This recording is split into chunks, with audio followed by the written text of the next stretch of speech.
I think that there's one thing that you and Brad really differ on. And what Brad's thing is Brad's like, look, like all the front end marketing is the reason for everything. It doesn't really like I don't get to where I am without that stuff. And with you, I think you and the Kinstruct team are much more like grassroots and more like content and relationship based.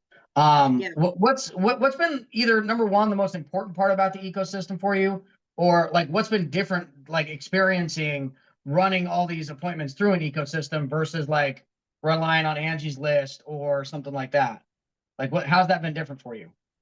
I think the difference would be more of like brand awareness and getting the name out. And I totally understand why me and Brad differ. In New Hampshire is a really small geographically. Obviously, we're much smaller than the Yeah. states out west, right? So there's something to be said for that.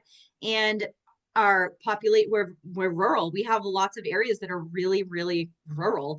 And so I think just getting people in New Hampshire, I don't think respond the same to maybe folks out west where there's bigger, you know, flashier kind of advertising in your face. We don't respond to that kind of stuff out here because it kind of immediately, I don't know if you've ever met a New Englander, but we're kind of a special breed. We don't really trust people. So Yeah.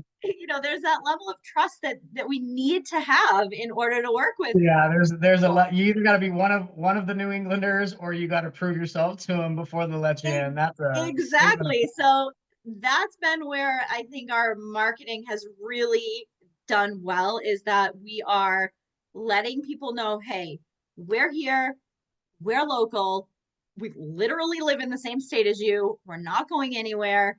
Here's what we have to offer. Here's how we can help. Here's how we can educate. And people in New Hampshire really respond well to that.